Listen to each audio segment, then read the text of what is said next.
All right, Matt. Let's start off with you. What have you been playing, or what have you been having trouble seeing? Okay, well, so I finished off Resident Evil 2. Not much to say. We've already beaten that game. It's a blast. This was the remake. Game of the Year award winner. Yeah, I want Quick question before you continue: have you gone back to the original lately at all? Resident Evil, the 2. original Resident Evil 2. No, I haven't. I kind of thought about that, but I was like, I know you just beat it. yeah, like why Resident Evil the remake's just like a better version of it. It's like just gonna like annoy me.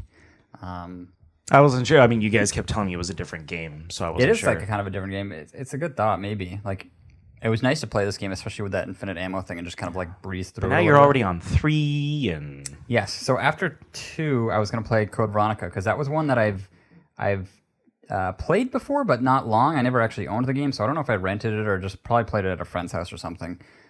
So Dan was gracious enough to let me borrow his copy, and I started playing it. And I got can we talk about what happened prior to you borrowing it? Sure, I don't know what you're The referring to. Dreamcast version that you had. Oh yeah, I have a Dreamcast, and I have a Dreamcast version, but apparently it's a 2-disc game, and I don't have the first disc. So you only played it at a. I'm just trying to get the dates correct here. So you might have only played it at a friend's house. Correct. But you had the Dreamcast version, but it was only it was missing a disc. I got the Dreamcast version in like 2009 or 2010. I got my friend was gonna like throw his away, so he just gave me his Dreamcast and all the games he had. I wonder where that other disc. Because my next question was going to be, I wonder if it was still in his Dreamcast, the other disc. But if he gave you the Dreamcast, Yeah, he gave me the Dreamcast. It's kind of a bummer because like some of the game, like he gave me. Obviously, he gave these dolls to me for free, so I'm not complaining. But like the Sonic Adventures, I think both of them like didn't work properly, so it was like it just froze after a while. Which sucks because they actually work better on the Dreamcast than they do on the PS2. You can get Dreamcast Disc 1 for only $8. It's over now. Yeah. All right, go on, Matt. Tell your story. I'm sorry. I'll stop interrupting. So I've never played this game. It was pretty interesting. Like it kind of plays like the first 2 on the original PlayStation, except I would say the key difference is I feel like I was getting a lot more ammo. You start off the game with a handgun, and then pretty quickly you get like a double Uzi kind of cross between handguns and an Uzis. I don't think they shoot quite like automatically, but like you can point the guns at 2 different enemies. It'll just kind of like auto target. So if there's guys coming at from both directions, you can use that, which is pretty sweet. Other than that, it was playing just like any the first 2 Resident Evils, and I was kind of enjoying it. You play as Claire Redfield from the second game.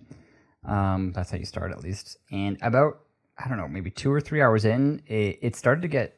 It was dark from the beginning, where there were points where it was like hard to see anything on screen. But I think because it was just so early in the game, it wasn't difficult for me to just kind of like, just jet through an area and just avoid all the zombies, even though I couldn't see them very well. And it got to the point where they were adding more zombies and more types of zombies. And I just couldn't see anything on the screen. And I was like, this I don't think it's hard for this. It's not supposed to be hard for this reason. So I was messing with my TV, like adjusting the brightness settings, and I still couldn't see anything. I even had you come and see if you could. Yeah, I will back this up. I scoured your TV settings, which I feel like were a bit limited. I don't know if that's just because the brand new TV you had or whatnot. But even with like, it had a game mode, it had a backlight, it had a brightness setting, it had all these things that normally would fix all the problems that something too dark would solve. I mean, all right, here's how you know there's something wrong with the game. I switched it to the sports and the vivid mode, which for most people who've messed with their settings on their TV know those are extremely bright. Like it's whatever bright you normally play on a video game, it's like 10 times brighter, especially the sports mode, I feel. And even that, it was like just as dark. So that's how you know there is something seriously wrong with the game.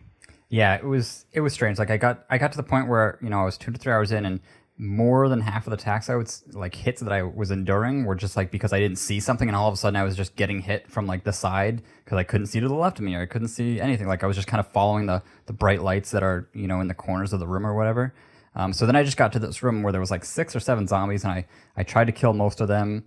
And then like I thought I was done, and I just kind of went around them, and then I just kind of got like trampled by 2 or 3 zombies that I didn't even see were there. So at that point, I was just like, all right, screw this. I'm going to stop playing. I can't play this. Like these games are kind of hard enough where they don't give you a lot of health and ammo, usually. So that I just kind of didn't want to deal with that kind of extra. Like I just really couldn't even figure out puzzles because it was so dark. So it's strange. Like when Dan walked in, he mentioned maybe trying to get like an older TV. That might be like maybe it just doesn't look as good because it's not built for a newer TV. If it needs like a CRT or something. That holds some water. I mean, I don't know what.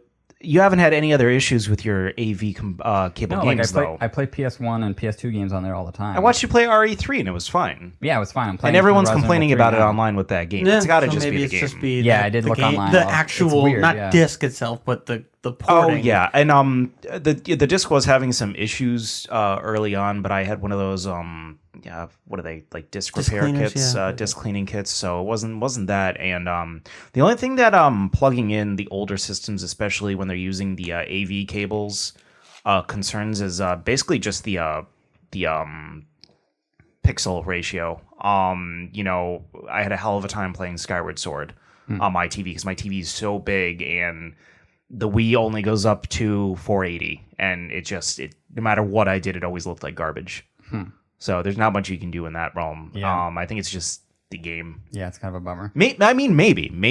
I mean, those games were technically, especially because it was originally for the Dreamcast. That was 99. Those games were technically made for a 4:3 ratio TV with AV cables. So I'm not saying it's out of the realm of possibility. I'm just comparing it to the other games you play. Yeah. Using your AV cables, and you don't have any problems with them. So Yeah, so it's strange. So